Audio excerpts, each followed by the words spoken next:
Oganda e gweng' ma Kapsusere County ma Kericho ochiwo kod buok bang' yudo jal moro ma ichich ni osebedo ka kwalo mwandu mag transformer ka stima ochwado ma otho e kinde ma wachre no temo kwalo mwandu dier otieno.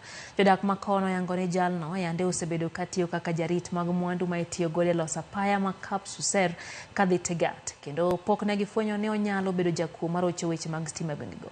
Wachre ni weyni mokalo gi malo ema nochwade kinde mano temo kwalo mwandu mag transformer e otieno. Tend arita ma kono osechako nonro mar yango adier e wach makamano.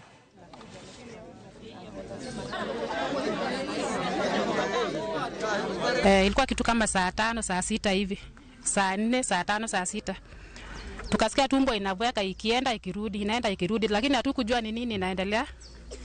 Sasa tukazima taa, ilikuwa kitu kama saa 7 saa 6 hivi, tukazima taa, tukasikia tena umbo inabweka ikienda ikirudi, tukafungua taa, hatukuzima taa mpaka asubuhi. Sasa nikaambia mzee kuna kitu inaendelea lakini hatujui ni nini. Kufika asubuhi nasikia tu nduru hapa hivi. Kustukia nikauliza ni nini mbaya, akasema ati mtu amegongwa na stima. Kufika huko nilistuka sana.